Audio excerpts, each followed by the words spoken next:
worked a lot with Mike over the summer in New Zealand. He was in our commentary box coaching in New Zealand, and I think he'll do a good job with Punjab. You know, he's a very calm man, and I think he'd be a great foil for Ravi Ashwin, just to sound things off. He's not a coach that will be too forceful.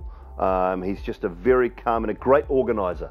And I think when you've got talent around you, Ajay, you just need great organisers. 59 games, 30 wins, 24 losses in T20 internationals. Well, a winning record in international T20 cricket, I think, is a very good record when you're playing those top sides all the time. So, as I say, he's a great organiser, and I think he'll do well.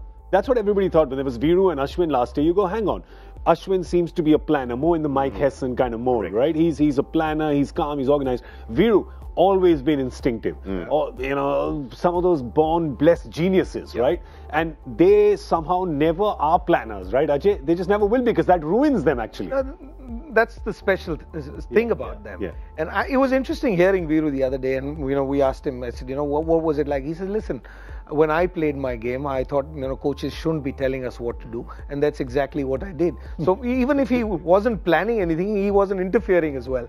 So what went wrong is something that I would, really want to know about it, because you generally think when the wheels go off, a team's going through a run and suddenly things have changed. So if Viru wasn't interfering at all, then what was it? What went wrong last year? Yeah, but it was. He said it the other day. He was with us on the Hindi show on the Curtain Raiser, and what he mentioned was amazing. Exactly the point you made, which is that the opposition figured that Punjab was a one-trick pony.